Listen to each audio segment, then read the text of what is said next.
Hey, everybody, welcome into the Arena, a multi-platform gaming news podcast. This is episode 177. I'm your host, Expat, along with my co-hosts, Burley of Burleman Gaming and Leah the Hatless. Leah is back with us again. So how are you guys doing? How are you surviving? Leah, I know you're probably used to this, but Burley, how are you surviving in this sweltering heat? Um, well, I got rid of the hair, so that Uh, should not help at all. no, no, no. uh, well, I've been. I'll be honest. I just stocked up on cold stuff and having my air conditioner on more, Uh-huh. stuff like that, and just I've been reducing the amount of times I go outside. I go out when it's cooler. Yeah. That way, for exercise and stuff like that, and for when I want to go out. Right. Yeah, here in Japan today, it's only like 6 in the morning right now, but the forecast for today is 37 degrees. Oof. Yeah. Yeah, and about Like 90, 95. Celsius, right? Yeah. So it's like 95 degrees or something like that in Fahrenheit, but yeah, 37 degrees Celsius and I think it's like 95% humidity. Ooh. Yeah, it's like just open the door and you're in a sauna, you know? Yeah. It's crazy.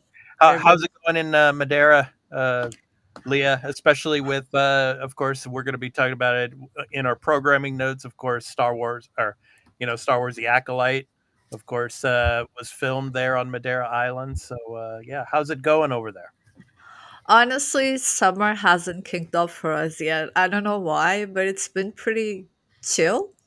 Uh, I think okay. it just decided to bug you off and go to Canada and Japan.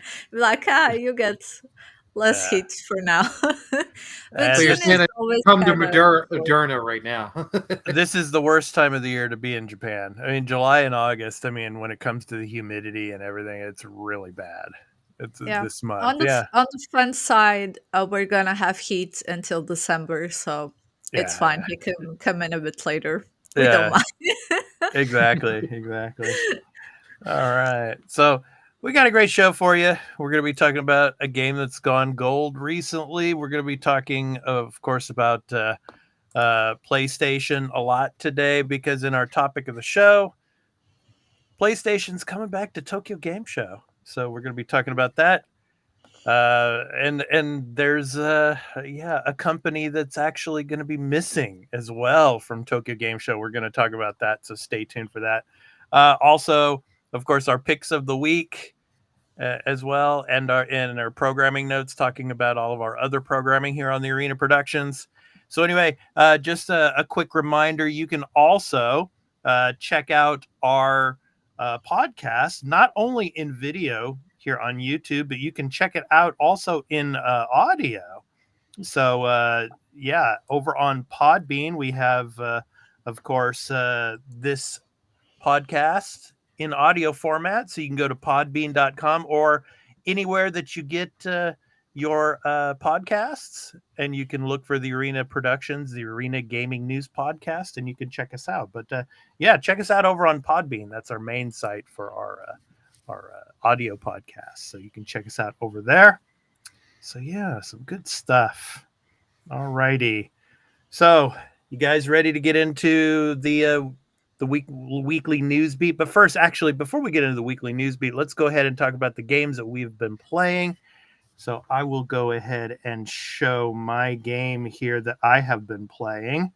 So let me go ahead and get onto that here. So just a second, actually. Yeah.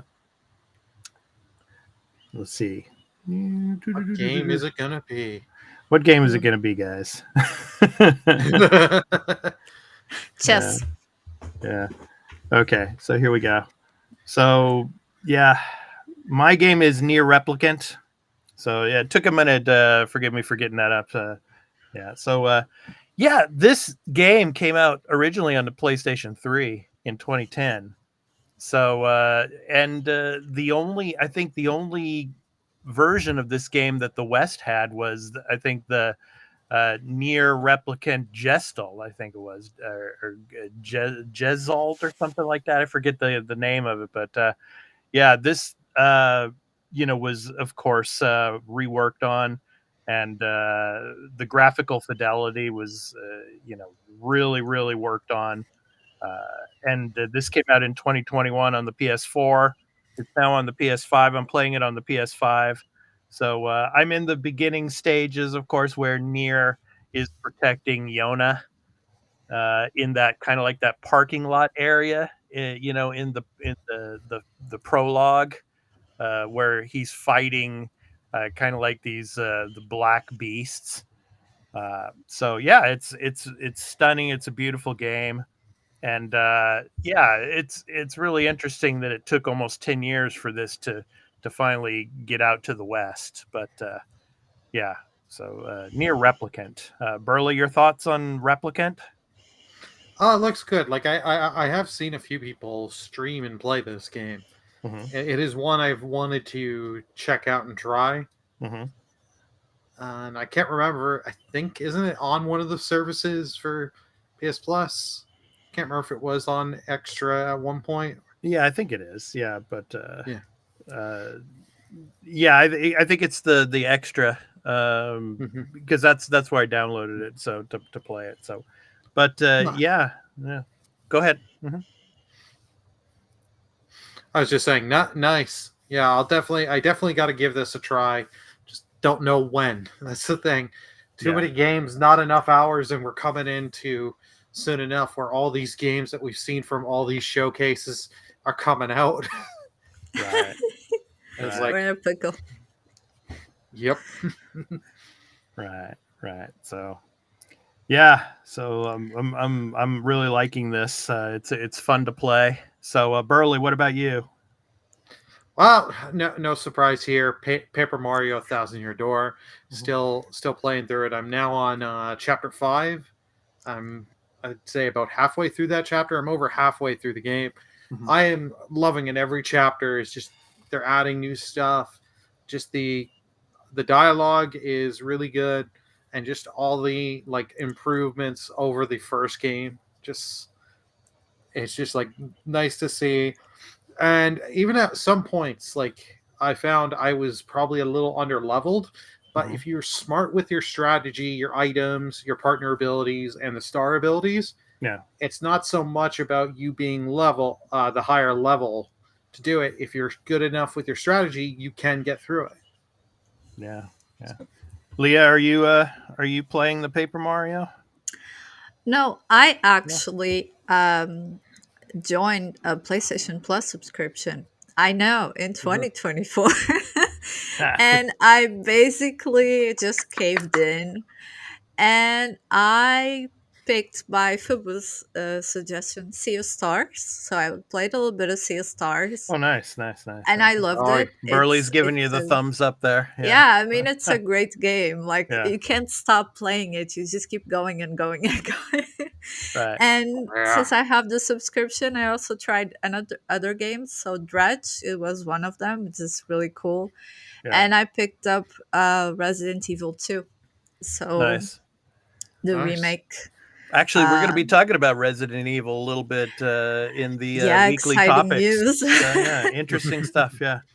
So So yeah, Burley, just a little uh bit huh. of everything. Cool, Sorry. cool. No problem. Burley, I have a question for you here. So the part of the title here is the 1,000-year door. Mhm. So is that in a literal sense? I mean, there's like a door that's like 1,000 years old or something that you have to open in this game. Yeah, well, there's an ancient door, but the thing is, like, you get people in the game being like, "I don't believe it's 1,000 years, maybe Uh-huh. 100." Uh-huh. You've got the people questioning it because there's Yeah. the whole myth of what's behind it, and I'm very interested to see because I'll be getting there soon enough. Uh-huh. Uh, is it going to be what everyone says or not? So I'm very curious. I'm glad to hear you're enjoying Sea of Stars. That was a game I loved last year. We did the extra take. I kickstarted that game, and I loved it to high heaven. Yeah. Yeah, it's really fun, and the characters are very charming. I really like the three main protagonists, and Mhm. thank God, is it Gart? Which is the third guy, which is the cook. Basically, he doesn't Garl. have fighting. Oh, girl, yeah. And thank God he Mhm. was there for the boss battle, or I would have Mhm. lost because the combat system is very tricky. You really Mhm. need to be strategic about when you're gonna strike or use magic. And he kind of saved me, so thanks a lot. Uh, yeah, you really Yeah. you will need to really get your strategy, and you really got to just a little tip, know when you want it, when they're counting down to do their ultimate attacks and stuff. You got to know when to break them, and also have the energy to charge up once they're broken. Use the special moves from Zale and Valerie. Yeah, I was trying my best, but it's just the boss battles are hard. You'll get through it, I believe it. Yeah. All right. So it's time to get into the weekly news beat. So each and every podcast episode, we go through some of the biggest news in the world of video games and game development here on the Arena Gaming News podcast. So first up, let's go ahead and talk about Star Wars Outlaws, guys. So Outlaws has gone gold. So we're getting it soon. So this is from over on Gaming Bolt. So after crafting open worlds in post-apocalyptic America with the Division and a gorgeous alien planet with Avatar Frontiers of Pandora, developer Massive Entertainment is soon set to take players to a galaxy far, far away with Star Wars Outlaws, the first ever open world Star Wars game. And ahead of its looming launch in August, Ubisoft has confirmed that the game has gone gold. Uh, so it's going to launch for PS5, Xbox Series XS, and PC on August 30th, and will receive 2 expansions over the following months. So, of course, the creative director, Julian Jarity, says that the game's main story will be roughly 25 to 30 hours long, though a completionist playthrough will be closer to 50 to 60 hours long. So guys, yeah, we've got Star Wars Outlaws going gold. So yeah, that is good news. So probably there's going to be no delays here. So Burley, your thoughts and yeah, what are you looking forward to the most in the game? I know we've talked about it before when we talked about the Ubisoft Forward over the past couple of weeks, but yeah, what are you looking forward to the most in the game since it's gone gold now? Well, yeah, now that it's gone gold, we now know, okay, they're sticking to this release date. It's Yeah, pretty much like there's been a few times in gaming history where the game has gone gold and they've had to stop yeah, and not release it. But and delay at it. this, Yeah, yeah, yeah, delay it. That this is very confident. I'm really looking forward to it. For me, just going through the world, and you're not a Jedi. You're not nothing to do with the Jedi Order and all that. You're just yeah, doing what you have to do to survive, and picking, yeah, how am I going to get through this?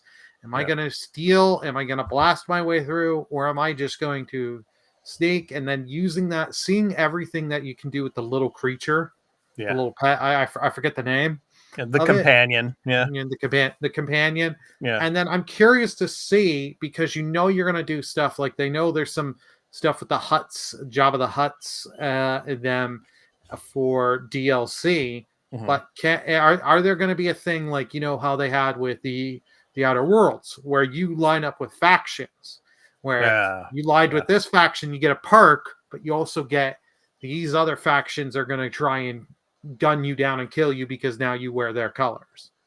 Or kind of like the faction missions in Starfield, something like that. I mean, that would be Yeah. something that would be interesting. Leah, your thoughts on Outlaws and what are you looking forward to in this game?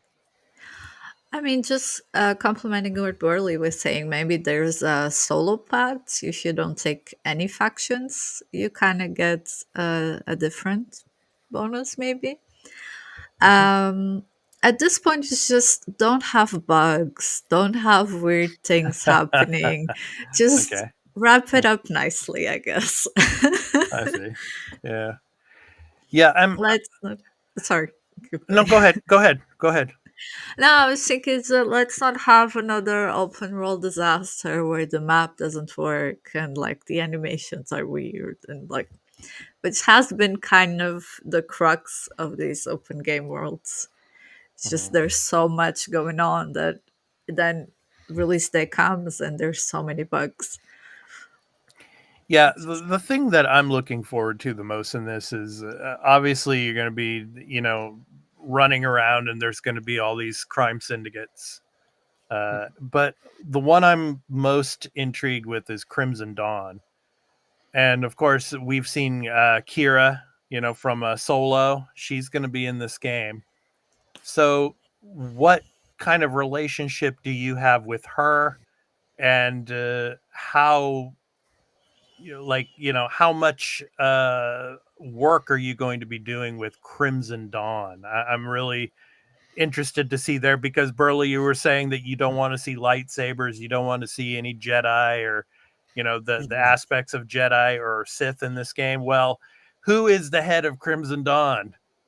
As Darth if Maul. exactly. So spoilers if you haven't seen Solo. Yeah, Darth Maul, the chopped up Darth Maul that's been put back together. He's the head of the Crimson Dawn, right?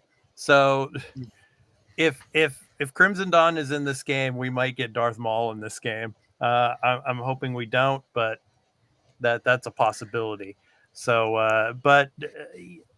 and then Leah, what you're talking about, especially with the maps, what's interesting is, of course, this is a Ubisoft game, and I'm wondering how, big of an open world this is going to be.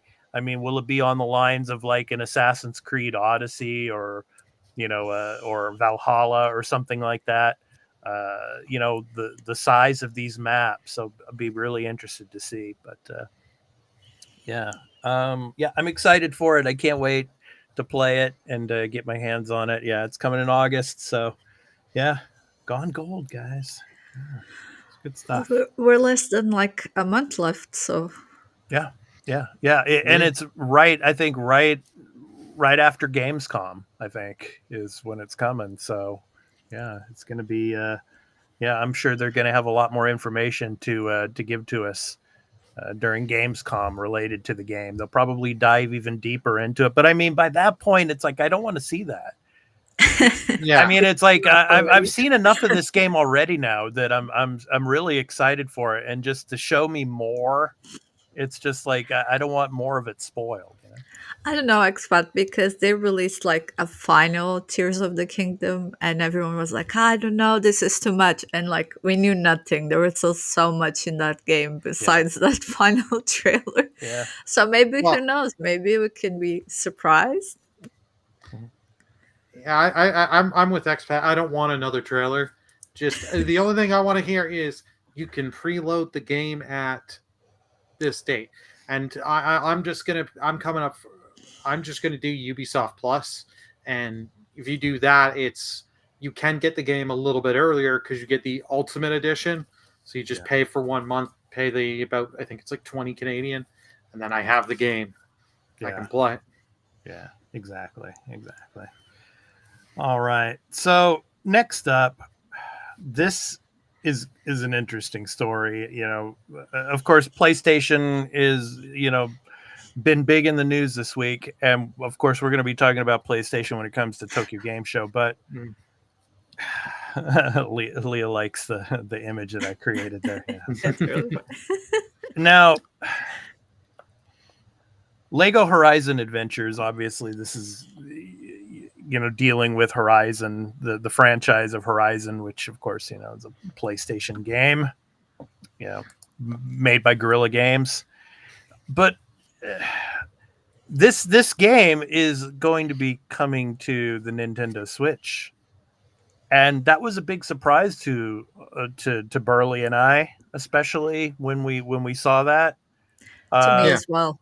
yes, and I to you, really Leah, as like. well. I'm talking about during our episodes. Yeah, yeah, sure. So when Burley and I were seeing this for the first time, and but now it's come up that they don't have any plans for it to come to Xbox right now.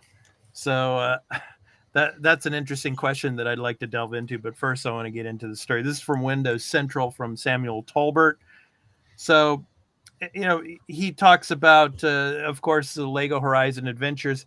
It's co-developed by Guerrilla Games and Studio Gobo. Lego Horizon Adventures features classic Lego humor and shenanigans with brick-based recreations of machines like the Tallneck and the Thunderjaw. So basically, Lego Horizon Adventures, Lego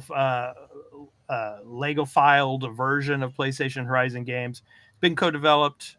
Uh, it's it's currently in development for PlayStation 5, Windows PC, and Nintendo Switch, as I said before. But the latter of which is remarkably unusual for non uh, you know, PlayStation Studios games.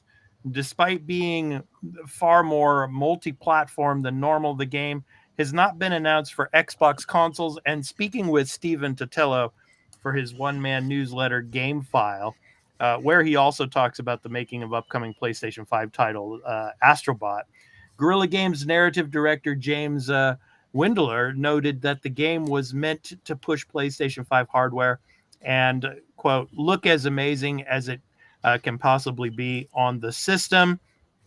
And when asked by Totillo about why it was coming to Nintendo Switch, Windler explained that the decision helped the team to go after a, quote, family friendly audience and a younger audience, end quote, than would otherwise have been possible. Upon being asked, though, about Xbox, Windler simply said that, quote, we don't really have anything to announce about Xbox right now, end quote. So, That's my question to you guys is, you know, is PlayStation basically like just trying to diss Xbox right now in this case, and trying to win more favor over with Nintendo, because Xbox has obviously been trying to do that as well, and yeah, the fact that PlayStation now they're starting to put more games on PC, obviously, yeah, but just basically looking at Xbox as like, this is not where we can probably make any money off of console sales, because we are the market leader, Xbox is third, and it's most people are going to play it either on PlayStation or Switch. Burley, your thoughts? Yeah, well, like them putting this kind of game works perfect to put on Nintendo. I think we can all agree on that. It's a Lego game. It's this is up in the family friendly and all this. This is in the Nintendo wheelhouse, and with Yeah. how many units the Nintendo Switch has sold, this is a good idea for them to put Nintendo. It's also helps start relations, try and maybe get some better relations with them. But it also there are people that only have Nintendo that maybe have wanted to try a Horizon game. Okay, I can try this out. Okay, I like this more simplified version. Maybe Yeah. I should try the others out on PC, or maybe do I get a PS5 to play Right. Horizon Zero Dawn and Forbidden West? Mhm. Them not throwing it on Xbox, that's them. That's just them being like, no, why would we put it on Xbox? We don't want to put nothing on our competitor. Remember, Yeah. they were laughing like, oh, you're getting your games over on our server.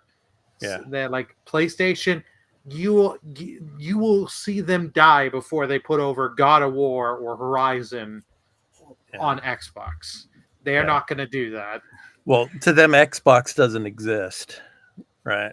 So I don't know. So, Leah, what do you think of this? I mean, uh, Xbox, they've in the past few years they've come out and been like totally multi-platform, and now some of their games are coming to PlayStation as well. So, what is PlayStation's strategy here? I mean, to not be completely multi-platform and do the same thing. I mean, the man was clearly deflecting the question because being a Lego game, it is already family friendly, has nothing to do with the platform. Yeah, But oh well.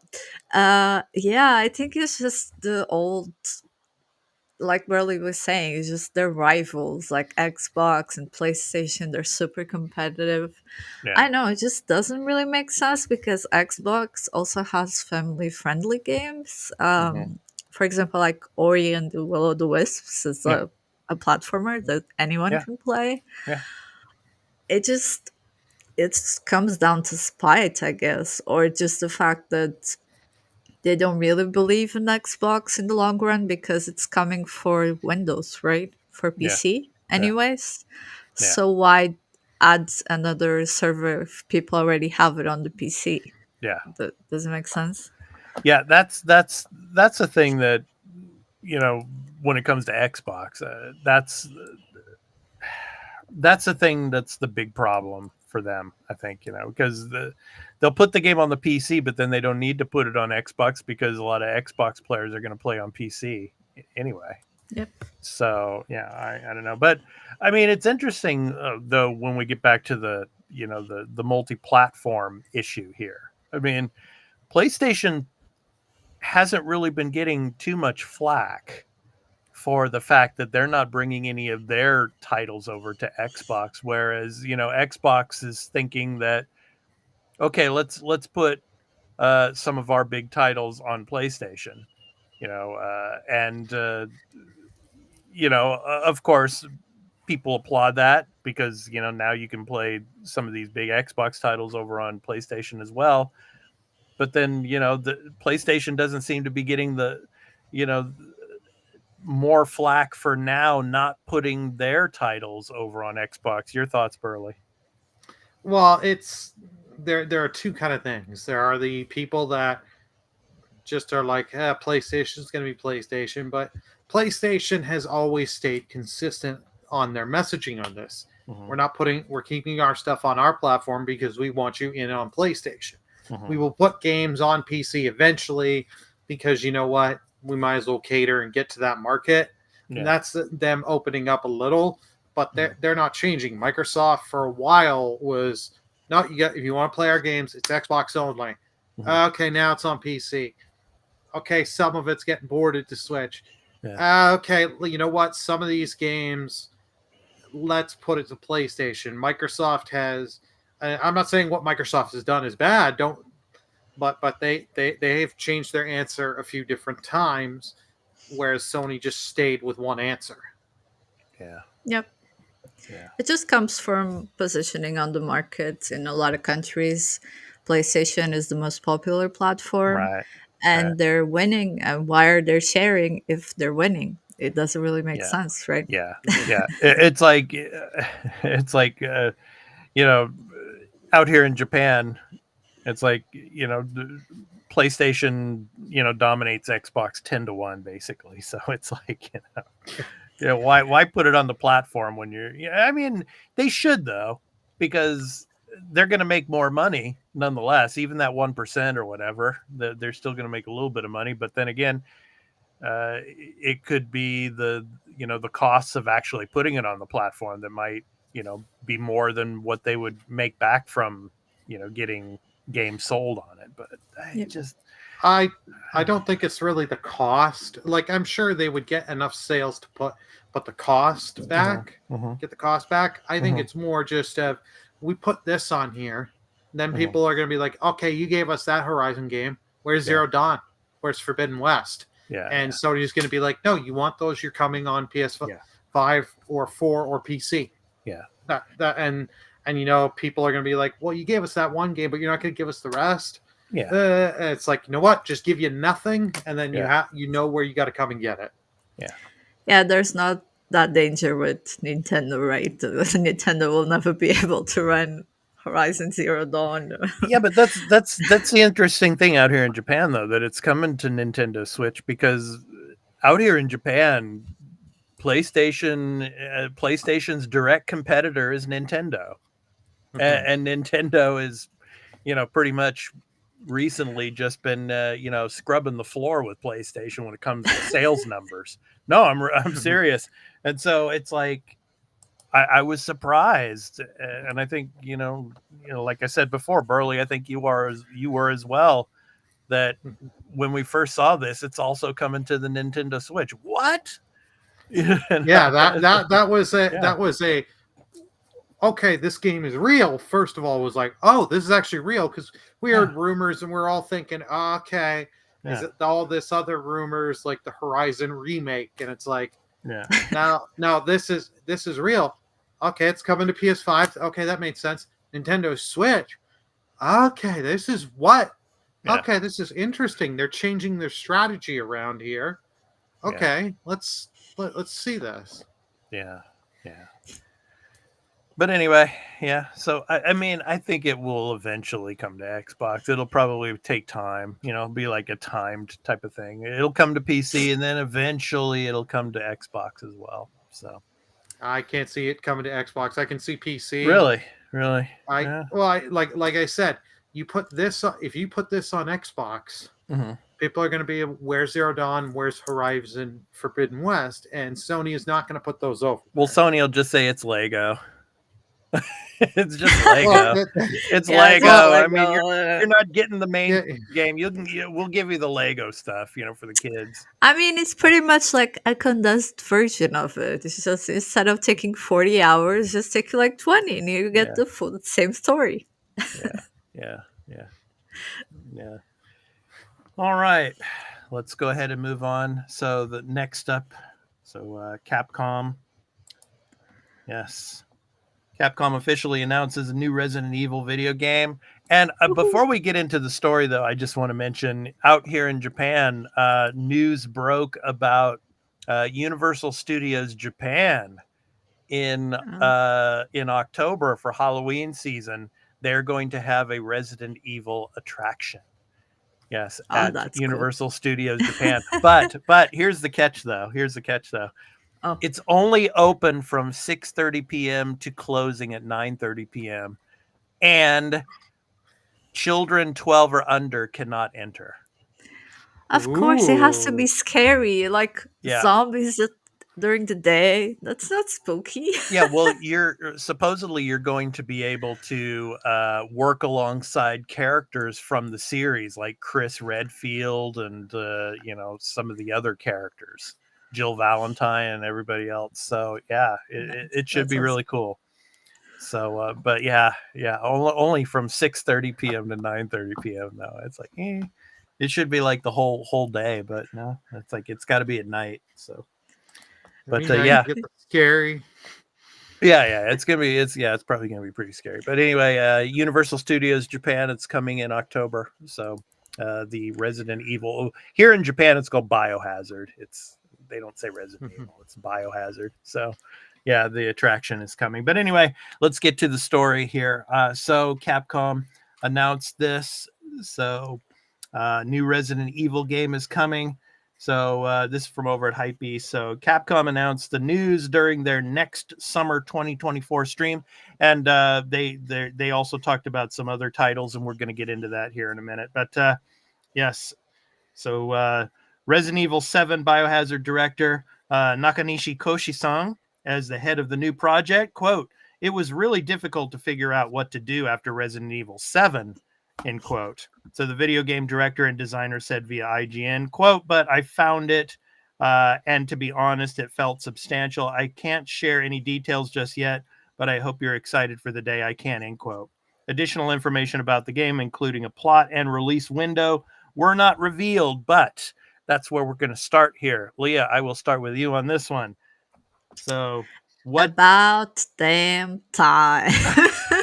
Come on. It took so long. Like Yeah, age felt like it was ages ago. yeah, Well, but I see why, because like the end of 8 mm-hmm, kind of concludes that chapter mm-hmm, of 7 and 8. mm-hmm, So they really had to come up, okay, where's the next logical leap? Where we go here forward in terms of the story? Do we go back to Chris Redfield? Do we move forward with something else? yeah, We had the little extra, which was about the daughter of the main character of the first one, which had Yeah. the Ethan's daughter, Yeah. and that kind of ties the a little bit more. Yeah. But I don't know. I'm kind of curious because I have no idea where they're going from here. What evil can Umbrella unleash next? Like, unless they do something like the Eternals, where they turn the Earth into a zombie, Uh, like they've pretty much yeah. done that all at this point. Yeah. Burley, where could you see this next Resident Evil title head, and what kind of plot points do you think we get out of it? Well, I think they'll follow up with something they did in 8. I'm kind of hoping they go back to Chris, Mhm. because like Ethan is no longer with us, and I do not want to play as his daughter for 9. Mhm. Like one of the things with in 7, it was shown and in expanded in 8, is the whole thing, the group Chris left Umbrella and became part of the BSSA Mhm. has Mhm. become corrupt, and he left and he became part of I think the group is called Blue Umbrella or something like that. Yeah. So I kind of would like something like that, so you can still bring back Umbrella and do stuff like that and find out what happened to this group. Like, they haven't brought back Wesker yet, but I was talking with some other people. I can just see them, because they have a lot of like plot lines from all these other games that they have not gone back to and stuff. I wouldn't be Yeah. surprised, because in 6 you have Wesker's son. Mhm. Some cult steals them and they revive Wesker, and Wesker's back. Oh, jeez, Louise. I Not I could Wesker. like Uh, I could see it happen. I want, like, go back. Some of the, like, I love 7. 7 did some really cool things. mhm. 8 I didn't like as much, but it's like you could go, like, if you want to go first or third person, I'm fine either way. But if you like, I'd like to see uh, just like, I know you gotta do the virus and zombies again, but give me some more human villains doing some stuff and and a very interesting story. Yeah. Yeah. But I think they should just completely bring in some new characters, I think. Yeah. Agreed, and I wouldn't be surprised we get a teaser at the Game Awards. Oh, Just a small teaser, nothing that'd major. be cool. Yeah. Yeah. Yeah. Well, let's go ahead and talk about the Capcom Next, because they had some stuff come out here. So this is from over at Game Informer. So I'll go ahead and scroll down. So Kunitsugami, of course, Path of the Goddess. They showed some more information on that. So then we got the Dead Rising, and Burley, you were talking about this with me earlier in the week. So Dead Rising, the deluxe remaster. So the remaster of the 2006 Zombie Romp is coming September 19th. So I'll go ahead and play a little bit of that. So yeah, so good stuff here. And while you're just starting this up, they haven't. It has been the original voice actor for Frank, the main character in Dead Rising, Mhm. is not returning. He said, Yeah. "Yeah, no, he was not. He was not asked." Yeah, yeah, yeah. But yeah. So I mean, I played this when it came out on Xbox. Yeah. So I think played it on Xbox One. Yeah, but Was a 360 game originally. right. So, Yeah. But yeah. It seems like they're using the engine for Resident Evil for the Yep. game. They're using the RE engine. Yeah. It looks good. Yeah. Oh yeah. I always loved going through this part. Yeah, go through the shopping mall Yeah, and all the stuff. time. It's good stuff. Yeah. Yeah. I actually just picked up the original on through the Steam. I got it through CD Keys for $5. So I'm about to try this game, because I've always heard good things, especially about 1 and 2. And like, I know how Casey, like, I love this. They bring the Surfbot mask, I know, man. Mega That's Man good Legends, stuff. and like in The the golf first game, clubs. Oh yeah. you can get actual Mega Man's Buster Uh-huh. and stuff like that, and just all the different psychopaths, clown with chainsaws, and I have to say that Frank, man. I mean, he really reminds me of Michael in Grand Theft Auto. I mean, if you Grand think Theft Auto about it, 5. yeah, Yeah. Yeah, he does look like looks him. so Yeah. much like him. Yeah, so good. Yeah, so good. So let's go on, scroll down here, and then of course the Resident Evil 7 Biohazard on iOS and Mac. So yeah, I know. coming to mobile. Good stuff. So yeah, I'm sorry. Like, oh yeah, I want to pull up my iPad. I want to play Resident Evil on my iPad or in my I know. iPhone. Like I I don't know. get that. I understand coming to Mac. Like they're only going to these mobile markets because hey, there's so many mobile users.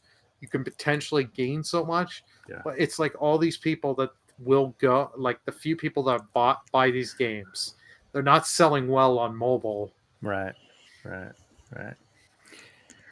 All All the right. kids play on phones. Let's be honest. Oh yeah. They True. love playing on phones. Out here in Japan, most junior high and elementary school kids are there. That's all they do is play on cell phones. So yeah, yeah. You'll see the Switch here and there. You know, the Switch is big here in Japan as well, but all the kids are playing on mobile. It's like when as a teacher, of course, you know, I teach individual lessons, and what's interesting is before their classes start, what are they doing while they're waiting? They're playing a game on their mobile phone. So yeah, I mean that's yeah, that's the typical thing out here in Japan. All right, so let's go ahead and get to the topic of the show. So this week we're talking about PlayStation, Tokyo Game Show, and Microsoft is not going to be on the showroom floor. I wonder why. Hmm. Maybe Hi-Fi Rush had something to do with that. I don't know. But I just want to say though, the reason of course, I'm wearing a PlayStation hat today for this episode of the podcast, and it's because of the topic of the show. I mean, it's not. I just want to make a point that I am not 100% like a PlayStation fanboy. Obviously, creating this podcast, it's a multi-platform gaming news podcast, so you know, I'm Xbox, I'm PlayStation, I'm Nintendo, I'm PC, I'm everything. So this week it's just the PlayStation hat because of the topic of the show. But I just want to get your guys' thoughts on PlayStation coming back to Tokyo Game Show.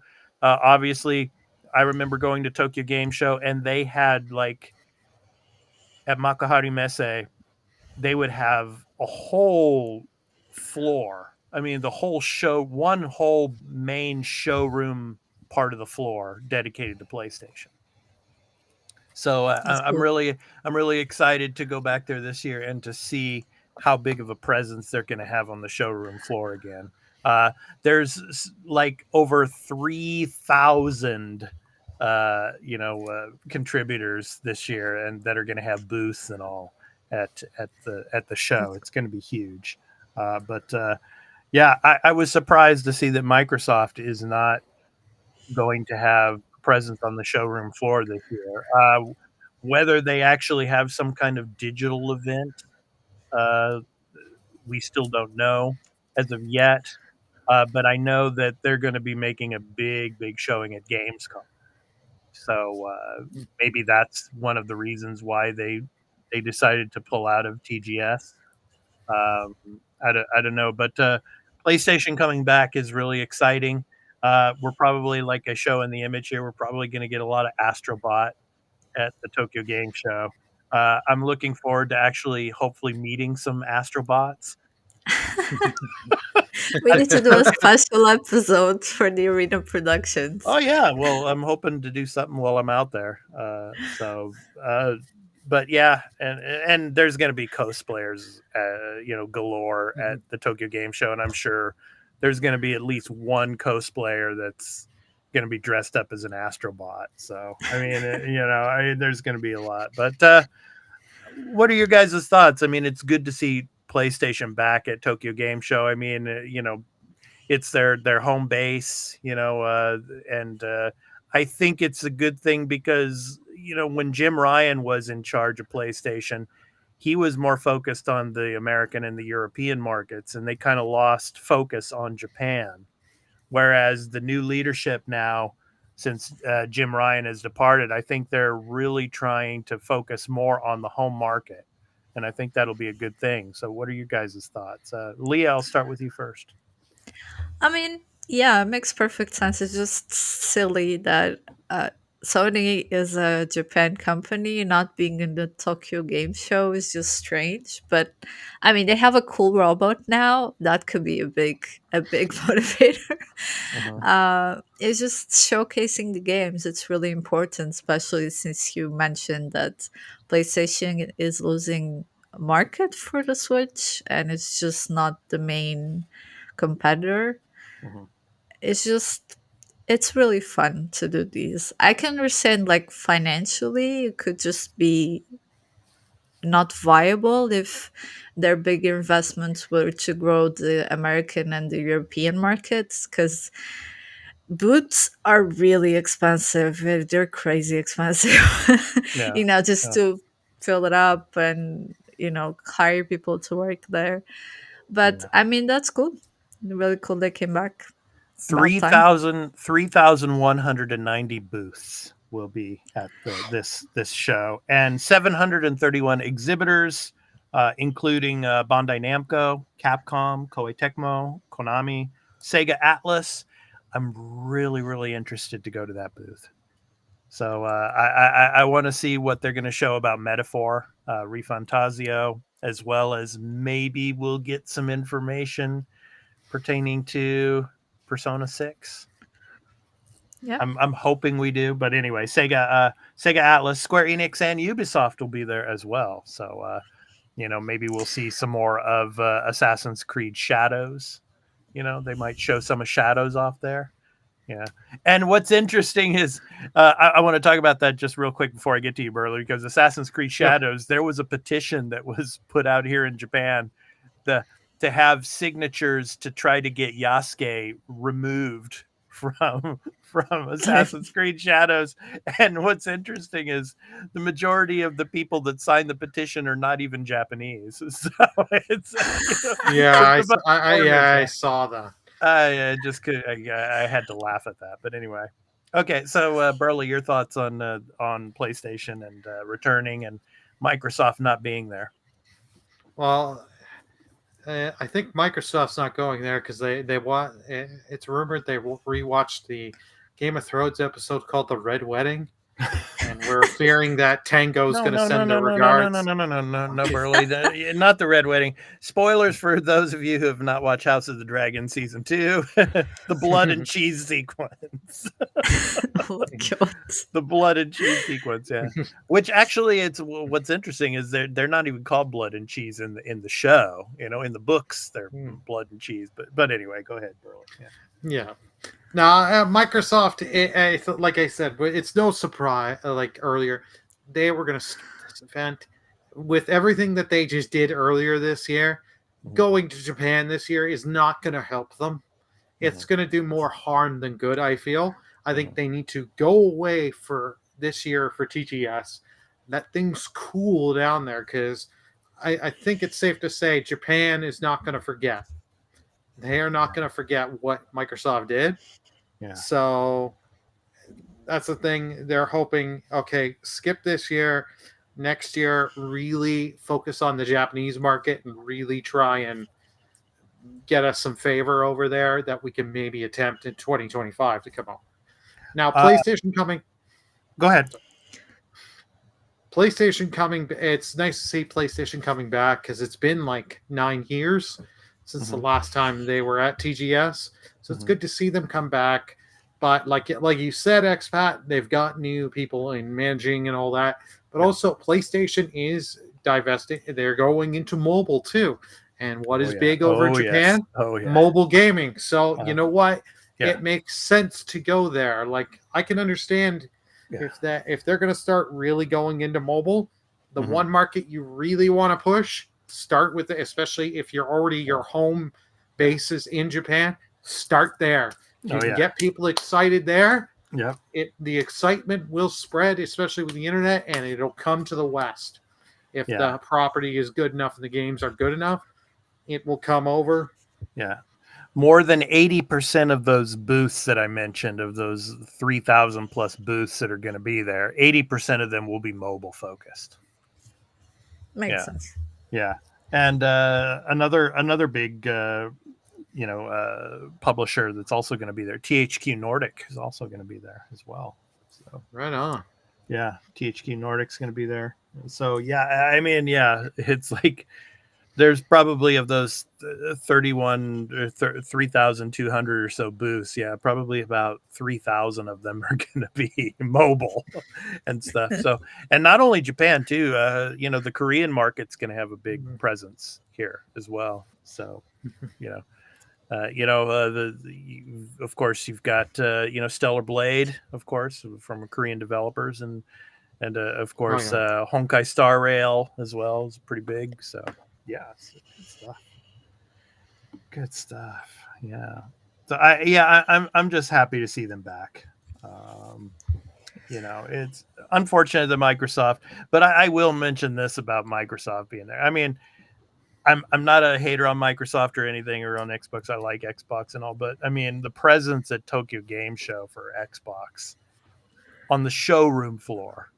Now I'm just talking about the showroom floor. It's like when I've been to Tokyo Game Show, like I said, PlayStation would have there's like these two main halls basically, right? At Makuhari Messe, right? These are the two main halls there. And PlayStation has like 75, almost 75% of one of the halls, one of the main halls, right? And then in the small corner, you go into the second hall. In the small corner there's the Xbox section. It's like and so the staff girls that are working there, they're like standing there all by themselves. It's like they have a lot of free time. I felt sorry for them. They're like, But, oh my, someone's come to our booth. We don't know how to handle this. yeah, it's like expat comes to the booth just to talk for a couple of minutes. My God, you're not asking the directions to the Sony Yeah, booth. yeah, You're actually yeah, talking to us about ours. yeah. Oh my. Yeah, but just one thing about Tokyo Game Show, and I've mentioned this before. I mean, the public days are a mess. I mean, I don't know. I don't know how they're going to handle that this year. I mean, it's a 4-day event. 2 days are the first 2 days, Thursday and Friday, are going to be media days, and I'm hoping to get out there in one of those 2 days, hopefully on the media days. But the public days on Saturday and Sunday, it's a mess. I mean, there's like 20,000+ people in these, two main halls that are just bunched together, shoulder to shoulder.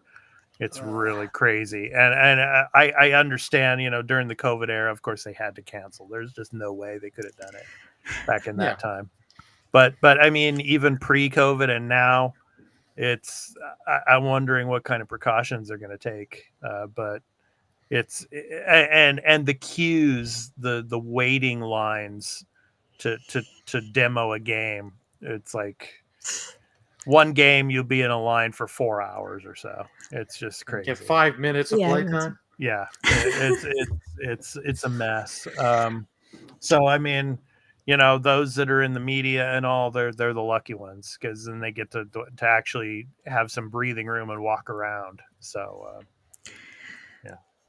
Yeah, Expat just created the arena production so he can go in the media days of the Tokyo Game Show. of course, To be out there with the fancy people. of course, yeah, why not? Yes, that was the only reason. Yes. And, the Arena Productions is not only video games; it's of course entertainment and pop culture. It's a variety channel, of course. So, and we're going to be talking about some of those other shows later on. So stay tuned for that. So, all right. So, PlayStation returning to Tokyo Game Show. That's a really cool thing. So, good stuff. All right. So now it's time to get to our new game release picks of the week.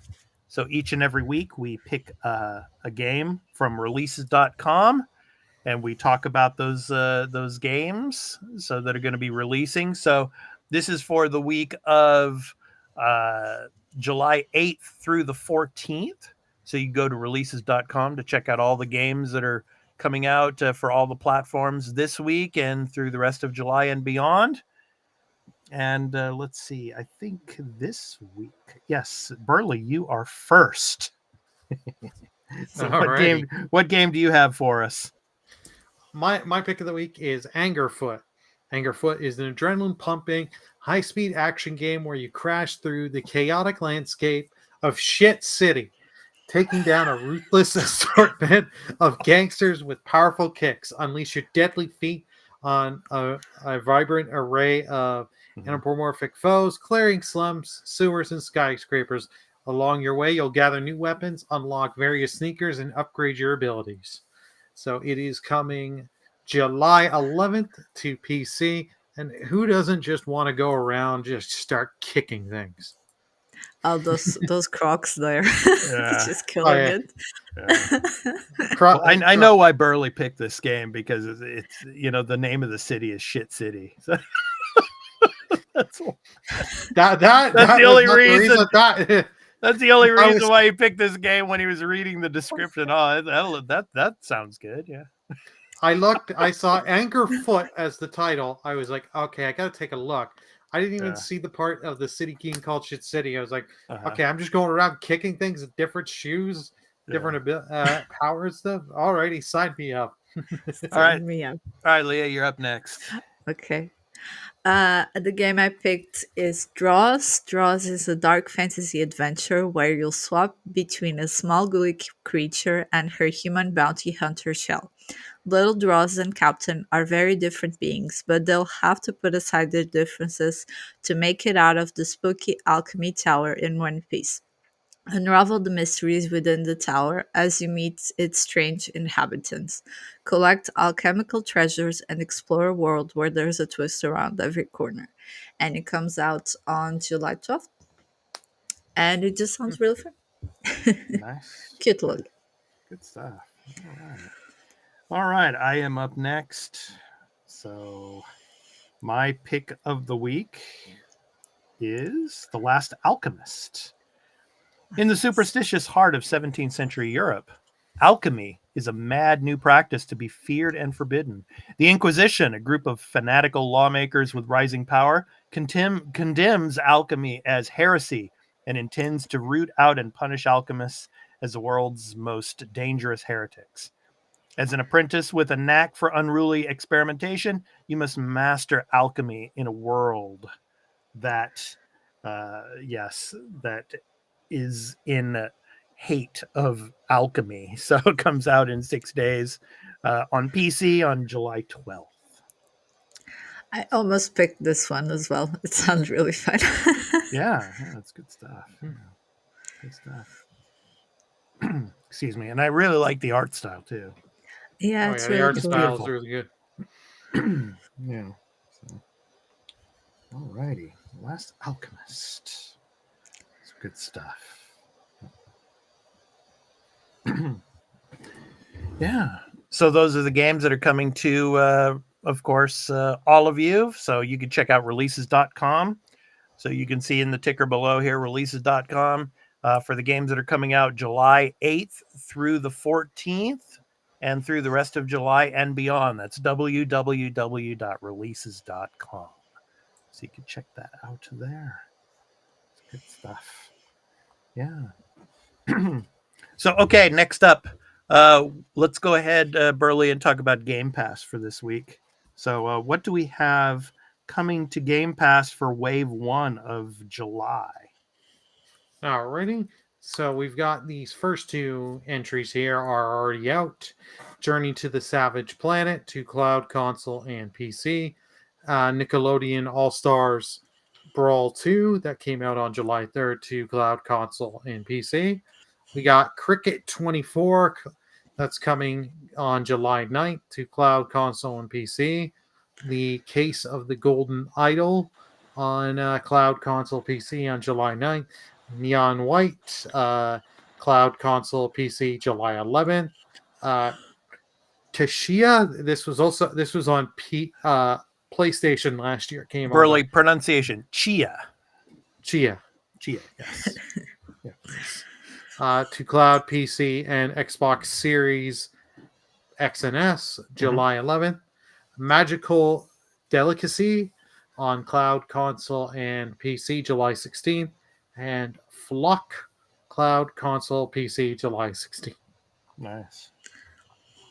A lot of family-friendly games. Just Yeah. add. Yeah, Journey to the Savage Planet. I really liked playing that. That was fun. That was That's good good. stuff. Good stuff. Yeah. Yeah, but Neon White, I'm interested in trying out. So Chia, I've played a little bit already. Yeah, so yeah, that's Yeah, over on PlayStation as well. So yeah, the case of the Golden Idol just Mhm. seems like it's gonna be a really fun game. It just yeah, seems comedy gold. Mhm. yeah, yeah, yeah. Good stuff. And we got word that it looks like Activision games are going to be starting to come to the service from next month. So that's what the reports are, that in August we're going to finally start seeing some of the Activision games drop onto Game Mhm. Pass. What are you guys' thoughts on that? Burley? About damn time. Yeah. like, I was gonna like, say well, I think we all were saying that. Like that's the easiest. About downtime. The rumors are it's going to be like the Crash games, Spyro Reignited trilogy, and I think Tony Hawk, the Pro Skater 1 and 2 remaster. So, yeah, not if they release those, like, great. Like, Yeah. no one was saying we need everything all at once. Even if you just give a small drip feed each month, Yeah. it at least will show. But, like, they have been. I like, what is taking them so long on this? Like, I Yeah. didn't, like, you got Diablo 4, and that's it. And that was months ago. Yeah. Like, not Yeah. even 2 and 3. like, not even to Yeah, I like think it probably had something to do with the acquisition and the legalese that comes along with it. That they had to wait for a specific time period to be able to start putting games onto the service, maybe. So yeah, Well, we'll wait and see because if it's just a rumor, they could maybe just release it in September as well. Because like August is usually the month where nothing happens. yeah, So we'll see.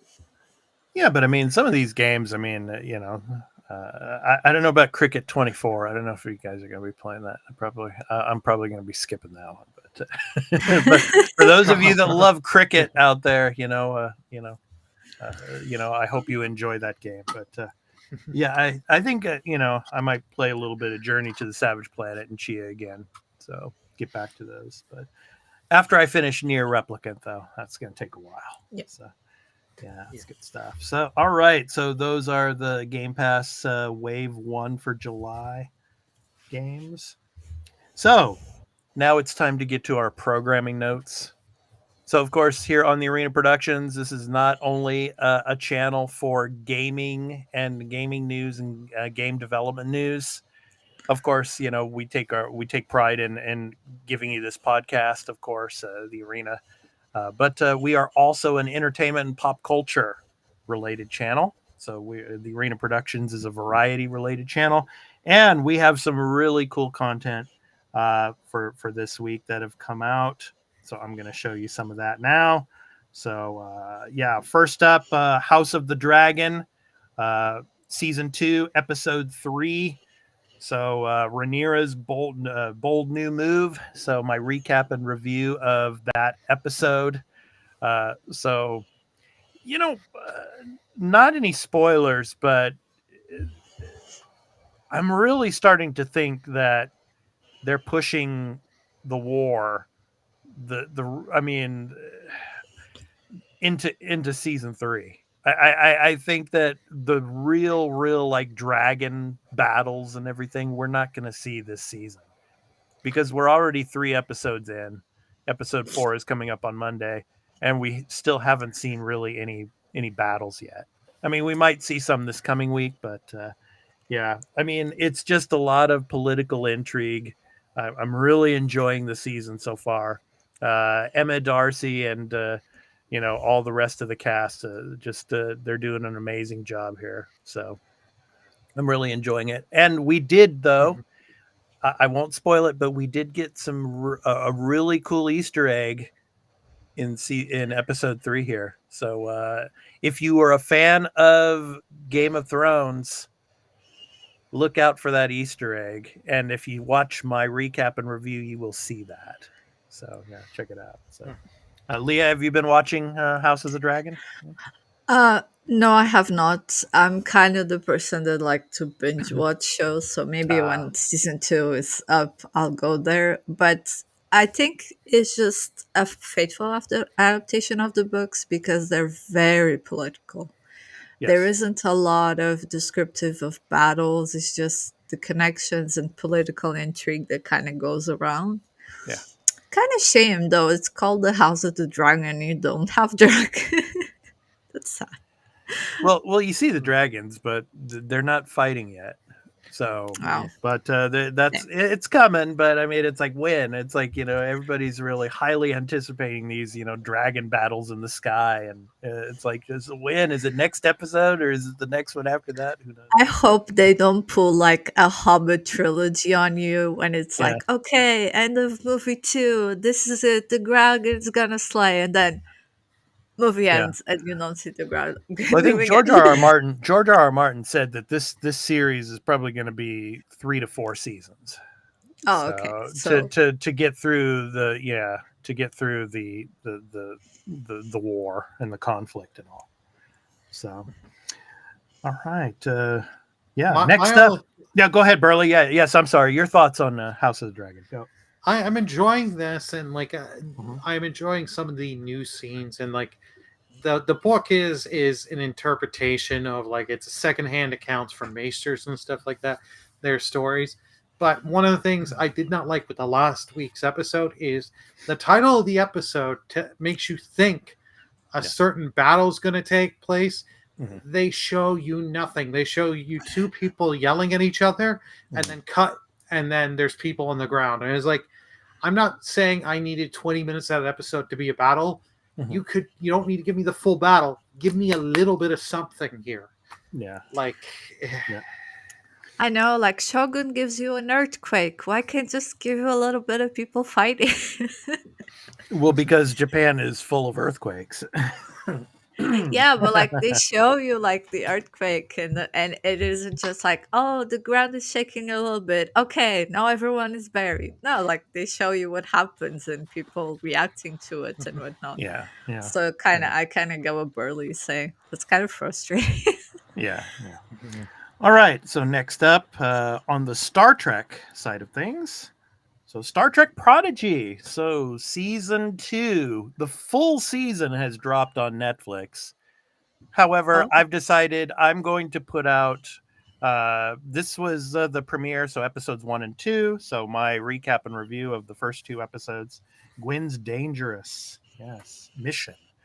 So I'm going to be putting out an episode a week of Prodigy, recap and reviews. So please, check those out if you have watched the episodes, because they will be spoiler filled. But it's really really cool.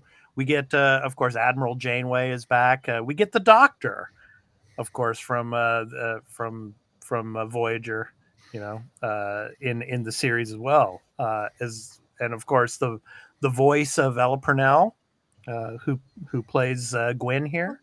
Yeah. Nice. So it's a really good series. It's really fun, and the animation style is really cool too. So you get to see the Protostar as well as the Voyager A. So good stuff. So please check it out. Yes. So Star Trek Prodigy. Prodigy is back. So it's like Paramount Plus just dumped it.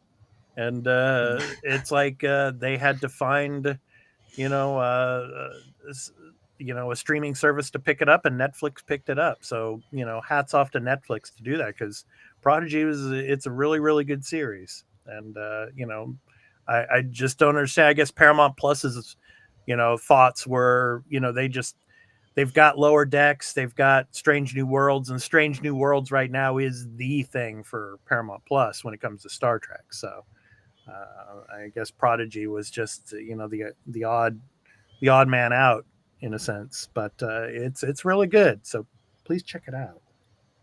So our recap and review of that. And then we also have, of course, back to Star Wars. Star Wars The Acolyte. Yes. So the latest episode, OSHA's Ultimate Test. So, yes, OSHA and Quimere.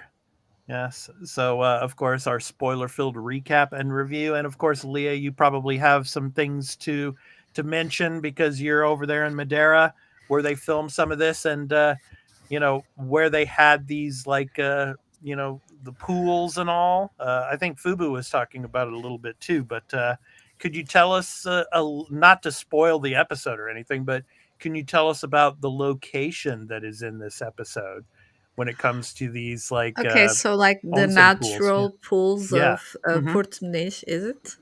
Mm-hmm. Yes. Yeah, so basically, it's a natural formation on the volcanic rocks, and it's a pool. So it's you can actually swim in those pools. Mm-hmm. It's you pay the entry fee, and it's really good. Mm-hmm. And the water is very it's colder because it's in the north side of the island, and you can just look into the Atlantic, and the rest of it's just it's really beautiful. I would say if it feels like you're swimming in the ocean almost. It's really cool.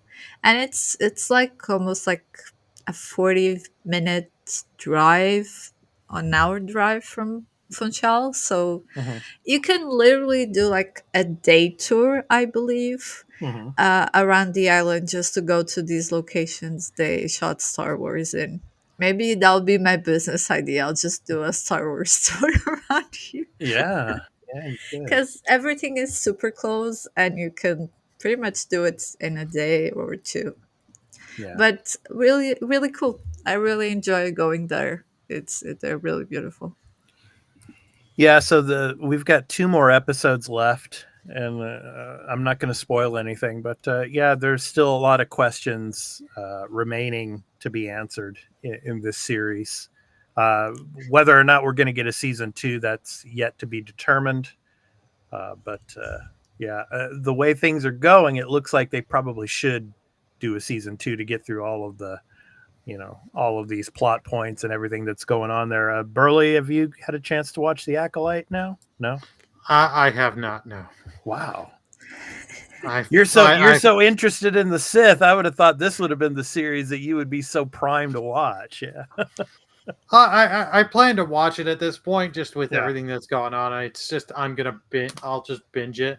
Yeah. Okay. Well, one more thing, and I know this is a show that you definitely have been watching, and I just want to, warn you all. The image that I'm going to show here, the image that I made for the YouTube thumbnail here, so it's a little graphic. So, Oh boy. so yeah, so the I think I boys, know. Huey's shocking spoiler scene Zendaya. revealed. Yes. So yes, the latest episode of The Boys, our recap and review that I did. So for the episode, yeah, I mean The Boys, and it's just a treat. I love to watch it, but there are some moments. I mean, when I'm putting these shows together, when I'm putting these recap and reviews together, usually when I'm going through the images to put, for the slideshows that I make for this, usually it's pretty cut and dry. It's pretty easy to do. But when it comes to The Boys, man, it's difficult because there are so many images that I mean just are so graphic in nature and just that you just I can't I just can't throw them into the video so I I don't mean know how you got away with this thumbnail, to be honest. it's doing well, so yeah, it's yeah. Surprised YouTube hasn't picked this one up yet. No, Well, this one's not so bad. no, it's not bad. Yeah, it's just if you've seen the episode, you know what's about to happen. Yeah, but like That's YouTube is very picky. Anything is just a cost to strike down. So I'm kind of surprised they're kind of letting it stay. No, it's YouTube. You will allow the thumbnail. yeah. Yes. Yeah. Well, Leah, it's doing pretty well, so I don't think I don't think they're gonna do anything. But I mean, a lot of other content creators are throwing up the similar thumbnails. So I mean, yeah, it's Yeah, I'm I'm really excited for the rest of the season, and what happens with Butcher and everybody else and stuff. So Oh, yeah, especially like the names have been revealed, and in that last episode yeah, yeah, title, yeah, and just from where we're at and yeah, where you can kind of glean where they're going to go from, this is just going to be one crazy wild ride. yeah, I yes, cannot wait. yeah. And I mean, we're definitely getting one more season. So yeah, season 5 of The Boys will be the final season. But I mean, in the spirit of the boys, we have Deadpool coming up, I think. yep, yep, yep. Yep. Soon. So yeah, Marvel. I mean, yeah, it's kind of been in a lull. I mean, X-Men '97, as Burley can attest to. I mean, it was just amazing, and we're looking forward to the next Oh, season. And yeah, Burley and I will be doing recap and reviews of those episodes when they finally drop. But I mean, yeah, Marvel has been kind of in a rut recently. I mean, it's just this hopefully will bring some more attention to Marvel when it comes to the MCU. So we shall see. I mean, Ryan Reynolds never fails. I don't know how that man does it, Right. but he's just this campaign for this movie has been so much fun. He's been doing it so well. He always kills it. Yeah, yeah. So, yeah, so want to welcome in here down under. Thank you so much for joining us here on the channel and in the chat. Thank you so much. So good stuff. Yeah, yeah. Burley, the boys, man. Yeah, yeah. I'm just. I yeah. mean, I can't choose who my favorite character is. I just can't. I mean, they're all so good. Yeah, I just but it is hard to choose. But I am really loving what they have done with Butcher this season, yeah, especially from the end of season 3 with the what gets revealed there. I'm not going to spoil, and right. what they've done with it with this season is very interesting. Yeah. Yeah, yeah, but I have to say, I'm not spoiling anything, but I have to say that A Train. I'm starting to warm up to A Train now I like Aether. of what he's doing now. So yeah, it's good stuff. Yeah. All right, it's time to focus back on gaming. Of course, this is a gaming news podcast, so let's talk about the games that we will be playing this upcoming week. So I'm going to be continuing on with Near Replicant. So that'll be my game I'll be continuing to play this week. Leah, what are you going to be playing this week? Sea of Stars, Dredge, Resident Evil 2. By that order. Yeah, yeah, cool. All right, and Burley, yeah, Well, definitely going to continue on with Paper Mario Thousand Year Door. mm-hmm. Might do a little more Cult of the Lamb this week and try out some Dead Rising. Nice, nice. Get some of those golf clubs and swing your way through Gee. yeah, that Can a camera can a journalist take on a zombie horde? yeah, yeah, We'll find out. yeah. All right. Oh, and you got a question here in there where, by the Yep. way, should I play Replicant before Automata in here? Yeah. Well, I mean, the story, yes. I mean, it's a prequel to Automata, so I would play Near Replicant first. Yeah. So along those lines, but I mean, like do what you like. I mean, if you have Automata already, and if you want to play that, go for it. But I mean, if you want to go through the linear path of the story, then Near Replicant comes first. So, but yeah, so good stuff. All righty. Okay, so to end our show, of course, every week we do an indie recording artist spotlight, and we, of course, have a music outro from that indie recording artist. So it's time for our indie recording artist spotlight intro. So, and information. So this week's spotlight is on Where's Lulu? Where's Lulu is an LA based composer and producer with years of experience performing and writing music for movies, TV, commercials, and various artists. Their music boasts a distinct dreamy punk vibe, hypnotic vocals, and a chaotic yet harmonious energy. From the title song of his album called Smash It.